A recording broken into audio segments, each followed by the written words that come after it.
ये यहाँ होता है, यहाँ स्फिंक्टर लगा हुआ है, यूँ मैदा यूँ जा रहा है, और ये स्फिंक्टर अक्सर जो है ना, ये जब ये जो लूज़ हो जाता है या इस पे ज़्यादा ज़ोर होता है एसिड्स का,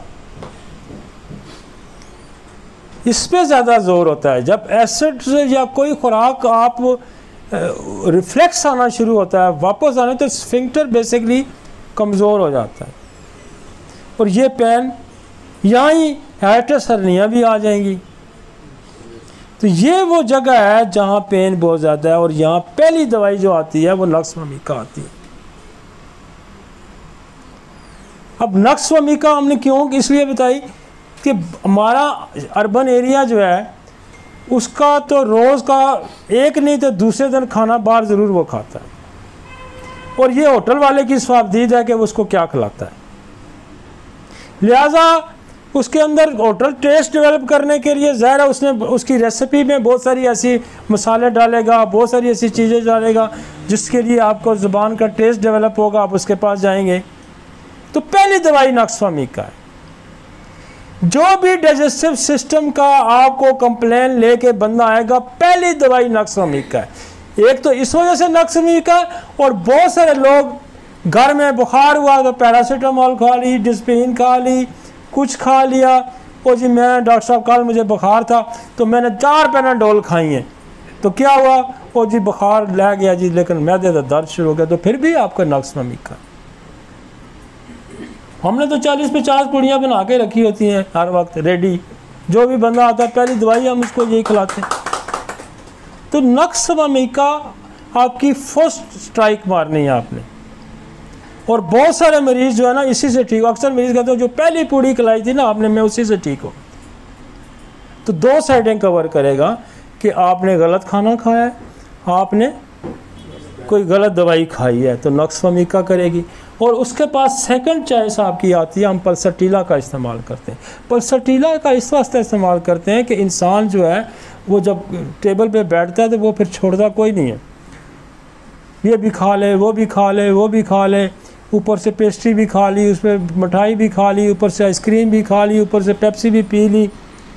तो पल्सटीला बेसिकली मिक्स चीज़ें जब आप बहुत सारी खा लेते हैं तो फिर आपको स्टमक में पेन होता है। तो हमने तो पता है अर्बन एरिया के लिए रखी ही है, हम मेरा दोस्त है डॉक्टर तारक, वो भी गिनता है नक्स पल्स, नक्स पल्स, हम नक्स पल्स पे रखते हैं, नुक्स पल्स का है। तो बेसिकली जो नुक्स है ना वो नक्स और पल्स का है। तो बड़ा सादा सा आसान सा कुलिया है कि अर्बन एरिया का जो मरीज़ है उसकी खुराक, उसकी ज़बान को आप नहीं रोक सकते। उसने इधर समोसा खा लेना है, इधर से ये कुछ खा लेना है, कुछ ना कुछ उसने दिन को दफ्तरों में काम करते हैं, बर्गर मंगा के खा लेंगे, कुछ ना कुछ खा लेंगे, चाट खा लें, कुछ ना कुछ उनकी इस तरह की हैबिट है ही है। तो ये फिर नक्स और पल्स ही ठीक करेगी। और फिर ये जो स्पेसिफिक एरिया है ये है एबस नाइगरा का। ये आप यूं भी कर सकते हैं, नक्स दें, पल्स दें और एबस नाइगरा दें, क्योंकि आप फास्ट जल्दी में है, मरीज़ भी जल्दी में है, डॉक्टर भी जल्दी में है, भाग भी ना जाए, तो आप यूं भी कर सकते हैं। नक्स की कम्प्लीमेंट्री पल्सटीला है, उसके बाद एबस भी। लेकिन यहाँ एक और बड़ी खराफात पैदा हो गई है कि जो हमारा पानी है उसके अंदर एक बैक्टीरिया बहुत ज़्यादा पाया जाता है, एच पाइलोरी। तो यहाँ स्टमक का जो पेन आएगा उसके साथ आपको एच पाइलोरी का भी इस्तेमाल करना पड़ेगा। आप यूं कर सकते हैं, आप एक नक्स की डोज दें और एक एच पाइलोरी की डोज दे दें।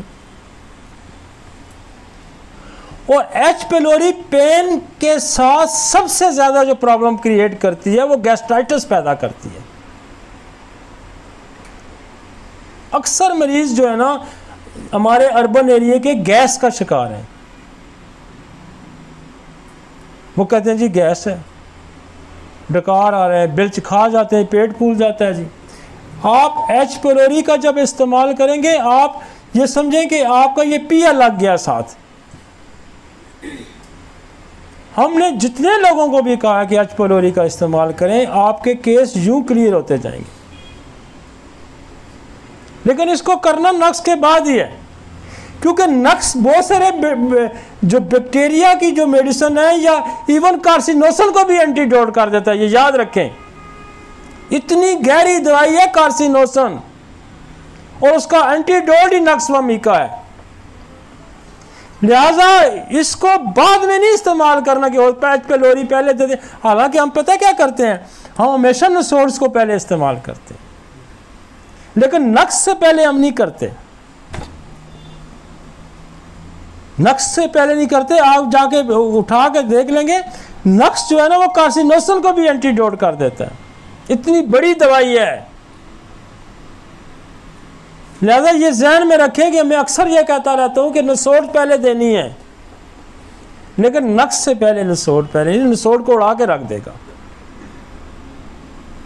तो अक्सर लोग फेलियर में इसी भी जाते हैं कि नहीं जी वो नसोड़ का चूंकि इस्तेमाल, बिल्कुल नसोड़ का इस्तेमाल पहले, लेकिन नक्स से पहले नहीं। इवन कार्सिनोसन तक उड़ा देता है।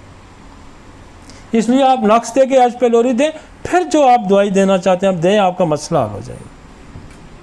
पेन भी ठीक हो जाएगा, मरीज सुकून में भी हो जाएगा। फिर आपके पास वो अक्सर आके मरीज ये ज़रूर पूछें कि क्रॉस करता है या नहीं करता, या ये लोकलाइज है, लोकलाइज है तो एबज आएगा। पीछे क्रॉस करेगा तो दो दवाइयाँ और ऐड हो जाती, चेरिडोनियम और बिस्मिथ। बिस्मिथ का भी दर्द यहाँ से पीछे बैक हो जाएगा। लेकिन बिस्मिथ और चेरिडोनियम में हम कैसे डिफ्रेंशिएट करेंगे? हाँ, बिस्मिथ के साथ वोमिट आएगी, वो कहेगा जी मुझे गाय बगाए डॉक्टर साहब उल्टी भी होती है, तो फिर बिस्मिथ कभी फेल नहीं होती। और बिस्मिथ को हमने एक और जगह बड़ा यूज़ किया है, रिफ्लेक्स में। ये रिफ्लेक्स में हम बहुत इसको यूज़ करते हैं कि जो बर्निंग, वो कहते हैं खट्टा पानी आ रहा है, उससे जो तेज़ाब ऊपर आ रहा है, बेसिकली स्फिंक्टर जब लूज़ होता है तो एसिड ऊपर उभर के आ जाता है और पूरी खुराक की नाली में बर्निंग पैदा करता है।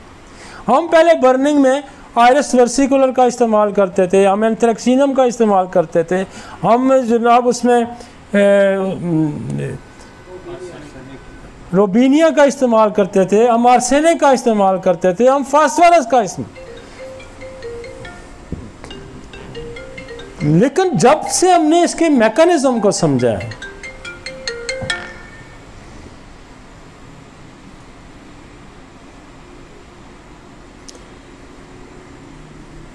जब से हमने इसके मैकेनिज्म को समझा है, हमने इसके मैकेनिज्म को ये समझा है कि ये जो स्फिंक्टर लगा हुआ है बेसिकली ये लूज हो जाता है। जी सर, अस्सलाम वालेकुम। मैकेनिज्म हमने ये समझा कि ये बर्निंग यहाँ क्यों आती है, इसका मतलब एसिड ऊपर आ गया है। एसिड ऊपर आ गया तो उसको ये क्यों ऊपर आ गया कि ये जो स्फिंक्टर यहाँ लगा हुआ है जो खुराक को नीचे जाने देता है, और जो ही खुराक नीचे जाती है ये क्लोज हो जाता है, उसको ऊपर नहीं आने देता। इसका मतलब है इसके अंदर प्रॉब्लम हो गया। उल्टी कब हो जाती है? जब ये रिफ्लेक्स आता है तो वोमिट होती है। ये स्फिंक्टर ही खुलता है तो उल्टी। ये रिवर्स है बिल्कुल। जब इस पर बहुत ज़्यादा प्रेशर पड़ेगा तो वोमिट करेगा, बाहर खाना आएगा। तो हमने इसी मैकेनिज्म को समझ के हमने यहाँ बिस्मिथ लगानी शुरू कर दी।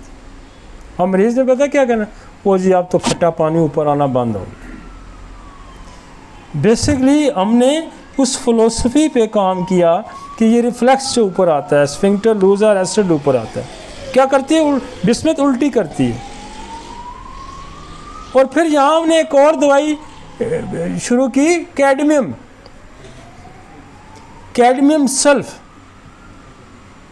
जो बेसिकली जो उल्टी किसी दवाई से नहीं रोकती ना, वो कैडमियम सल्फ रोक देती है। जो रिफ्लेक्स किसी दवाई से नहीं रुका, वो कैडमियम सल्फ ने रोक लिया और ये जलन खत्म हो गई। इसको कहते हैं बर्निंग पेन।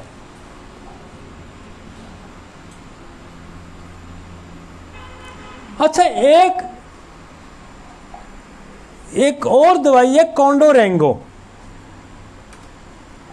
ये बेसिकली मिलेग्जेंसी की दवाई है, कैंसर की, और ये स्टोमक पेन को भी बहुत अच्छा रोकती है। और मैंने बेशुमार कैंसर के जो स्टोमक के पेन आते हैं और जो एब्डोमिनल कैंसर के पेन आते हैं कॉन्डोरेंगो बहुत अच्छा उसको रोकता है। कॉन्डोरेंगो और कॉन्डोरेंगो बेशुमार आपके जो ब्रेस्ट कैंसर के पेन है उसको भी कॉन्डोरेंगो रोकता है। लिवर के अंदर जो कैंसर का पेन है उसको भी कॉन्डोरेंगो रोकता है। कॉन्डोरेंगो बहुत सारे पेन को रोकता है।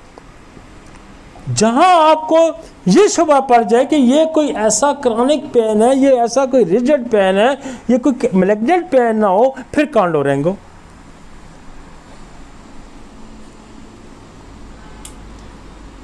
और फिर एक और दवाई है ओरेंथोगैलम। इसके बारे में तो लिखा हुआ है कि आप वो एक कतरा पिए, वैसे हम पोटेंसी में यूज़ करते हैं।